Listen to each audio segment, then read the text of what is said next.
Voilà, dans le développement économique se fait aussi avec des nouvelles structures, avec des nouvelles infrastructures qui appartiennent à notre temps et qui sont nouvelles, que Loïc va nous présenter sous forme d'un tiers-lieu, notamment. Voilà, donc je vais vous dire ce qui est déjà un tiers-lieu, puisque c'est la question sans doute que tout le monde doit se poser ici. Donc c'est un concept... Est-ce qu'on peut passer à la slide? Voilà. Non, non, c'est bon. Ça marche. C'est un concept qui est né à la fin du XXe siècle, dans les années 90, pour désigner en fait un troisième lieu qui n'est ni le domicile, ni le lieu de travail. Donc sa forme la plus courante, c'est ce que vous voyez ici, ce sont des espaces de coworking en anglais et en français, on va dire des espaces ouverts de travail et de bureaux partagés. Donc des gens viennent ici, payent un loyer, louent en fait un grand bureau et peuvent y travailler quelques heures, quelques jours dans la semaine, tout le mois exactement comme on le ferait dans un bureau traditionnel. Donc ce tiers-lieu, à quoi ça sert? Ça sert en fait déjà à proposer un service à des gens qui veulent venir travailler. Et ça crée aussi du lien entre ces personnes qui ne se seraient pas forcément croisées.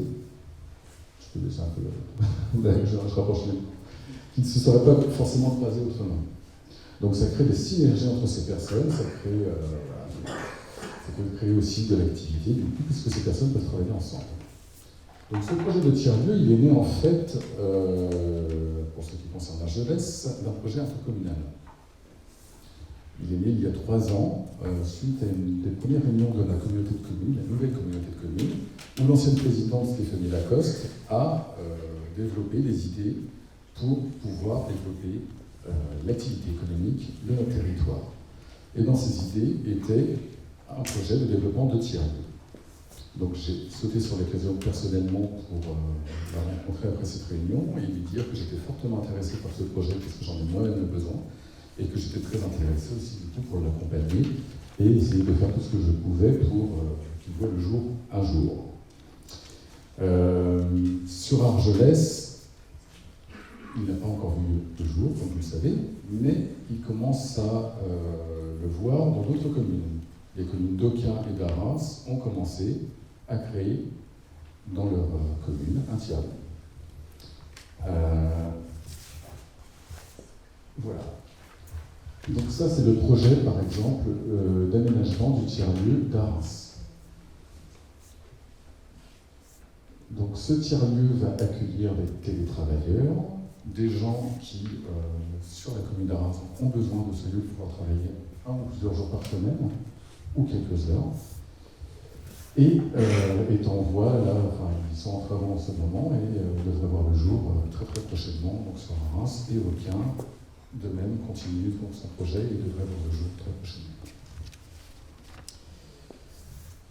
Donc la communauté de communes a en fait mené une étude sur le territoire pour étudier le besoin de ce type de lieu sur l'ensemble du territoire. Il en a le résultat en fait, de cette étude ont montré que 4 postes seraient nécessaires sur Luce, 2 sur Cauterets, 4 sur le Val d'Azun et 12 sur Argelès.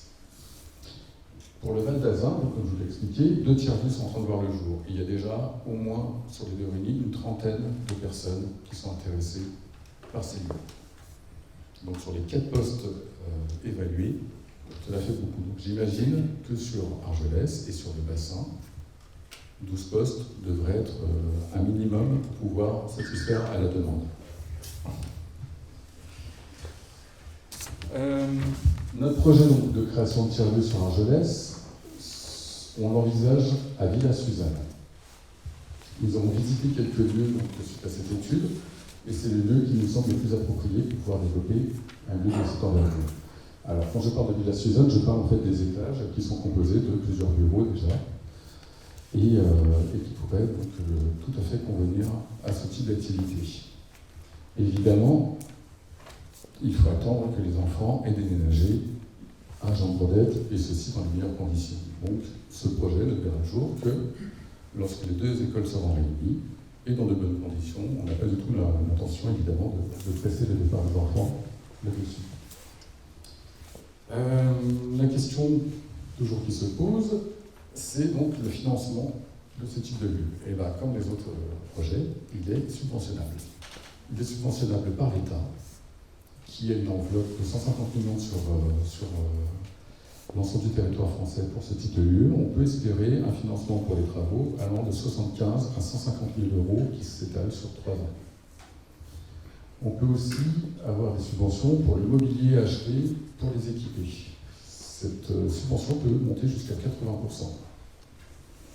Sachant que le coût global pour un tel projet s'évalue entre 50 et 100 000 euros, la facture pour la commune d'Argelès serait considérablement réduite et ne coûterait que quelques dizaines de milliers d'euros, voire moins. Donc, tout ça, évidemment, ça s'étudie. L'argent, on a l'impression que c'est facile à trouver, mais en fait non, il faut monter des dossiers, il faut passer beaucoup de temps, il faut faire beaucoup de choses administratives, mais bon, le genre vaut la chandelle puisque c'est le seul moyen en fait, pour nous de pouvoir financer tous ces projets. Nous en avons la volonté et nous en avons les compétences et l'énergie. Voilà, ensuite je vais finir donc, sur ce point-là pour essayer de vous expliquer quels seraient les atouts d'un tel lieu pour Argelès. Alors le premier, ce serait favoriser évidemment le télétravail et permettre aux gens de pouvoir travailler dans ce type de lieu plutôt que d'effectuer de la route vers, je ne sais pas, le Bourg, Tarbes, Pau. Proposer un nouveau service aussi pour les vacanciers qui auraient besoin d'un lieu pour travailler quelques heures pendant leur congé, ça existe. Impulser l'installation de nouvelles entreprises, créer à l'intérieur une sorte de pépinière d'entreprise et donc favoriser du coup, le développement de nouveaux secteurs économiques, le numérique par exemple. Et enfin, donner la possibilité à notre jeunesse de créer leur propre activité et inciter éventuellement de nouvelles familles à venir s'installer dans notre belle région pour pouvoir y travailler grâce à ce type de structure. Donc c'est une structure qui permettrait à la fois de résoudre les problématiques que nous rencontrons sur l'activité économique et aussi sur le vieillissement de notre population sur l'ensemble du territoire. Voilà, je vous remercie. Rester attractif donc pour le développement économique, bien sûr, d'Argelès-Gallost, mais rester attractif aussi pour nos touristes et pour tous les habitants locaux, à travers des animations et aussi à travers des animations touristiques et des animations aussi tout au long de l'année. C'est Sophie qui vous le présente.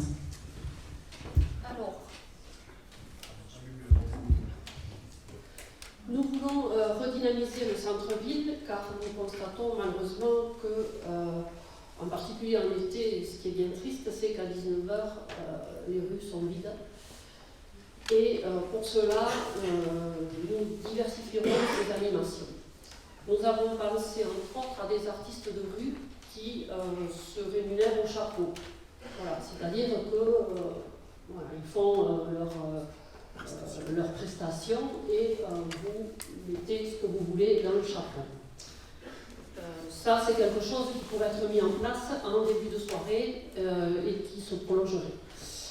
Nous pensons également à des compagnies artistiques qui peuvent animer le marché et à des spectacles participatifs.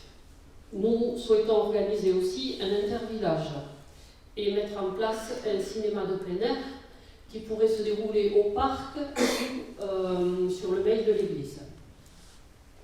Nous avons déjà fait à Noël des visites de la ville en calèche qui ont beaucoup plu.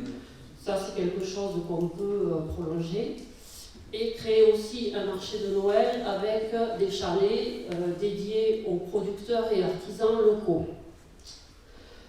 Il faudrait aussi proposer des sapins aux commerçants qui accompagneraient évidemment les illuminations de la ville, ce qui contribuerait à créer une ambiance festive pour ces périodes de fête. Nous développerons également les festivités de l'année déjà existantes comme la fête de la châtaigne, la fête des béliers, des fleurs, de la transhumance, en incitant également les restaurateurs, pourquoi pas, à utiliser la châtaigne dans leurs plats et à proposer aux commerçants de décorer les vitrines en fonction des thèmes.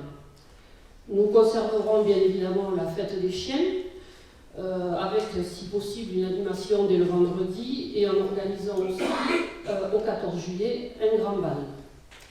Nous souhaitons créer un festival des arts avec un cheminement qui pourrait se faire du parc au centre-ville, en accueillant des artistes peintres, des céramistes, des sculpteurs, des musiciens, enfin toutes sortes d'artistes. Organiser également un forum des associations en réunissant à la place du foirail toutes ces associations afin qu'elles puissent se présenter et présenter leurs fonctions, leurs buts et pourquoi pas également recruter des bénévoles, d'autres bénévoles, et installer au milieu de ces associations un mini terrain synthétique pour une initiation au foot, au rugby, au badminton pour les associations sportives. Nous associerons à cette journée les producteurs locaux qui nous tiennent vraiment à cœur, comme vous avez pu le voir. Évidemment, nous soutiendrons les associations en apportant une aide financière ainsi qu'une aide pour le montage des dossiers. Enfin, nous dynamiserons aussi la Saint-Saturnin en réintroduisant le bal du samedi soir et en consultant également les forains pour une ouverture plus large des plages horaires sur cette fête. Nous donnerons également plus d'ampleur à la fête de la musique en accueillant des groupes différents et des groupes de genres musicaux aussi différents d'un quartier à l'autre. Cette liste n'est pas exhaustive et nous continuerons à chercher de nouvelles idées et comme pour le reste, nous sommes prêts à accueillir également vos suggestions. Nous sommes tous acteurs de la vie argelésienne, c'est très important. La convivialité et les relations intergénérationnelles perdureront entre autres grâce à ces bals, ces festivités et ces festivals. Voilà.